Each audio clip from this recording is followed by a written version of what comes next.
Let me tell you something. Every single year, a lot of people lose millions of naira buying land in Port Harcourt City. And this is not because they don't have enough money.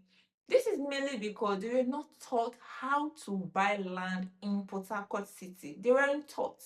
So they end up buying in the wrong location. They end up trusting the wrong people. Some of them even make payment without even understanding the documents of the land. In this video, I'm going to tell you exactly what I tell my clients before they spend a single naira here in Port Harcourt City. So you'll be expecting where exactly to buy in Port Harcourt City, the type of document you should be expecting, the buying process, and the mistakes people make over and over and over again. By the end of this video, you should be more equipped about the Port Harcourt real estate market. My name is Ufoma Peace EU, and I'm popularly known as Lady Real Estate. So let's get right into it. Whenever someone calls me, the first question I almost always get is, Lady Real Estate, where should I buy land in Port Harcourt City? You are asking the wrong question. I think the question you should be asking is, what kind of investor are you? Because the best location for someone who wants to build next year or next 2 years is not the same for one who wants to build in the next 10 years.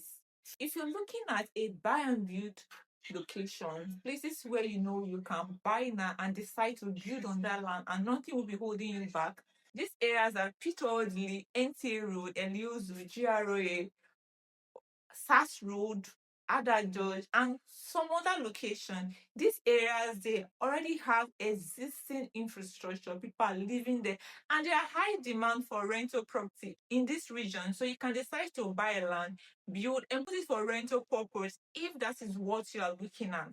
However, if you are looking at the growth corridors of Port Harcourt City, that is the mid to long term investment, then you should be considering areas like the Obirikore Airport Road. I know that a lot of you are probably seeing videos for Obirikore Airport Road. One thing I know for sure is that places that are close to the airport should experience a lot of development. And I'm sure you already heard about the 20,000 housing project going on in Obirikore Airport Road. The government have their eyes in that asset. So there are lots of projects already going on in that asset. This is a really good growth corridor that every smart investor should put interest in. Another region you should put interest in is the Transwoji. Now, Transwoji is just some minutes away from Gulf Estate. This axis is what we refer as to the new Banana Island of Port Harcourt. There are lots of things going on in that place. A lot of estates springing up in that as the bridge is all done and then the road construction in that as things are really moving so well in that as and it's a new layer for those that want to stay close to Peter Odili and Woji, and it's going to be a highbrow area. The another location you should be considering if you're looking at the growth corridor and probably your budget is not so very high but you want to invest in growth corridors in Port Harcourt City, you should consider regions like the Eneka Irebe regions, Eneka Igbo regions, and the Omagwa regions, and some other places. So these are the growth corridors. Government attentions are already in some of these locations. So if you're looking at mid to long term investment, these are the areas you should consider. I almost had two buyers some time ago. I use the word almost because only one ended up buying from me. Two of them wanted to get a land in that same estate. The problem was the price for the estate was too high for the other party. And he claims that it's cheaper when it gets from community, which is true. But then there are high risk involved. One of them got through me from our estate. The other person went to a neighboring location and it got from an individual. Unknown to him, that land was already sold to someone else before it was sold to him. I really don't know how he missed doing the property share, despite the fact that he wasn't really keen to getting from our estate. I told him that wherever you are buying, make sure you do proper property charts before you get the land. He said that's fine that we do that. So I really didn't follow up because I thought he will actually do it. Then unknown to me, he really didn't do so much. He just asked neighbors around, and that was all he did. Asking neighbors around is also very fine, but you need to do more than that, right? He bought the land and then This year, I think around January or thereabout, he sent me a message if I have a lawyer for this and that he has a problem with the land he bought. Now, a cheap land has brought a lot of problems. This is not the time to shift blame to, oh, why did he buy it from community? I understand he states at that point he didn't have enough money to buy from us at that point, so he opted for that option, which he thought will be better. But fortunately, it has to be one of the biggest mistakes he made last year because he's losing a lot of money. The matter is still on, and I just hope that he is able to regain everything. Now that I've spoken about location, we should talk about something really very important, which is documents. Because one thing that you need to know is that a good location with bad documents is it's not really going to be good. It's also a bad investment, if you ask me. You got the location right, location is perfect, but then your documents are not good.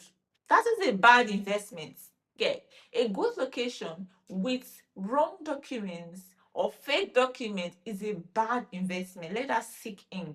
Good location is not enough. You need to get your document right. Let's delve into the document. So I've said this before and I'll keep saying it. Fall in love with the land, but also fall in love in the document. It's very important. Again, a good location without proper documents is a bad investment. So here are the documents you should be expecting. You should be expecting your deed of assignment or deed of conveyance, your registered survey plan, C of O, governor consent. One thing you should know is that different property won't always have the same document. So the question you should be asking is not only does this land has a C of O, you should also ask, are these documents sufficient for the land?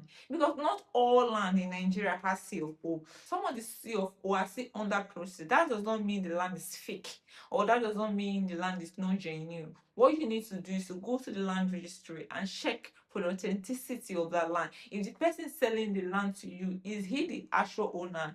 Person claiming to be the owner, is that person the actual owner of the land? You need to do all these findings.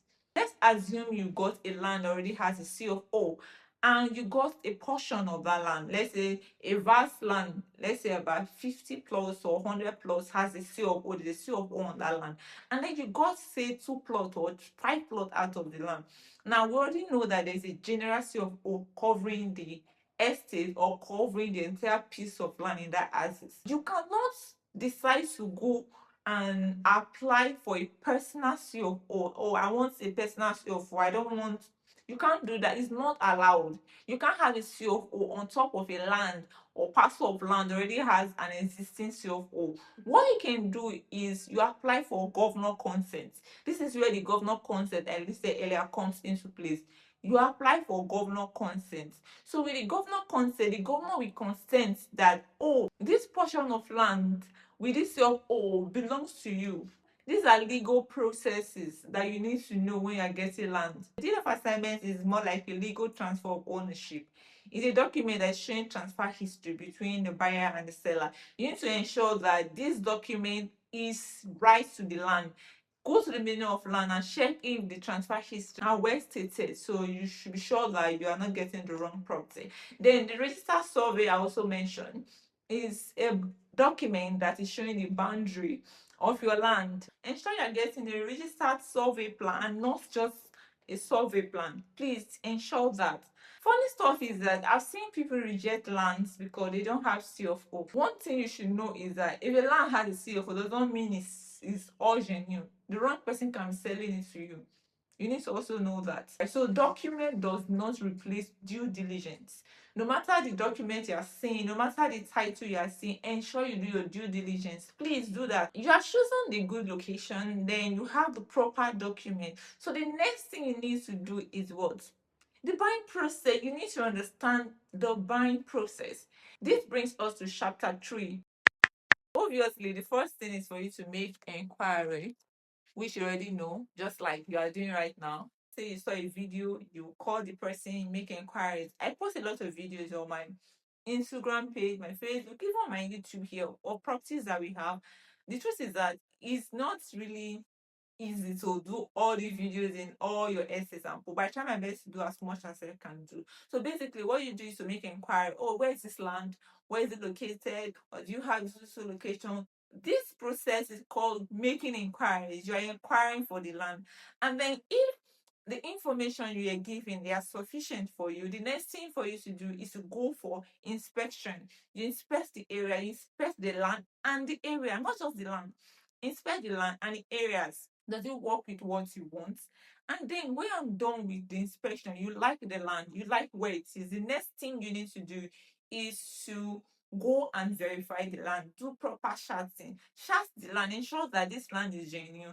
Then, when your charting comes out well, that oh, this land is free from every government eco brands, and the person that claims to own the land is the actual owner of that land. The next thing you need to do is to make your payments. After making your payment, what is expected of the company is to issue you a receipt.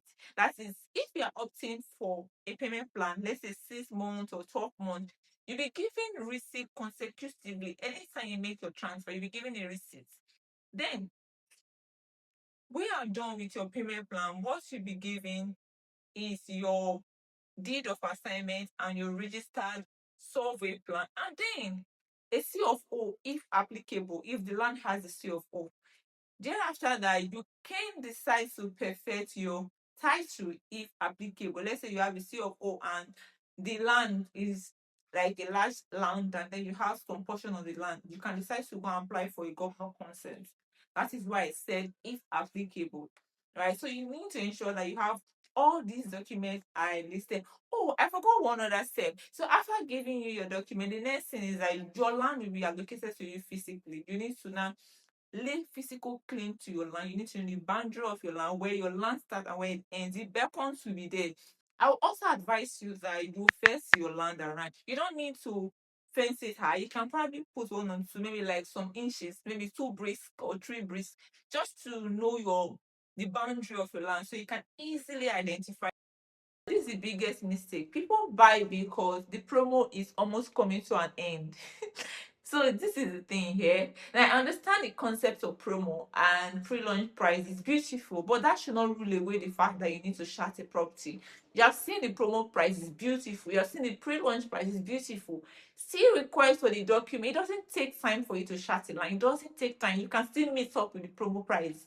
Just chart for the document, get it and chart the land before you make any payments. Don't be in a hurry to make a payment. Then another mistake people make is buying because they saw influencer all over the video. Influencer bring visibility to property. It doesn't prove documentation. So even if you saw an influencer doing the marketing for the real estate company, it shouldn't rule away the fact that you need to chart that property. You need to check if that property is genuine before you make payments. Do that, please. Let me leave you with this thought. People often ask me, when is the best time to buy a land? So again, I will tell you, the best time to buy a land is when you are ready to buy that land. And when there are no much attention in that place, when everybody have not yet agreed that that place is a good location, some people are still contemplating that it's a good location, and also, when you have also done your due diligence, you have verified the document, and then you are ready to make payment, you have done everything, your money is also available. That is exactly when it's best to buy that land. If you're considering buying land here in Port Harcourt City, send me a WhatsApp message or call me so that I will tell you the ones that are available, and then you can expect, do your findings, verify them before you make payment. Ensure you also tell me your budget and your investment goals so that I can be able to propose or aid you to properties that suit that investment goals of yours and of course your budget. I'm Lady Real Estate and I will be seeing you tomorrow on site.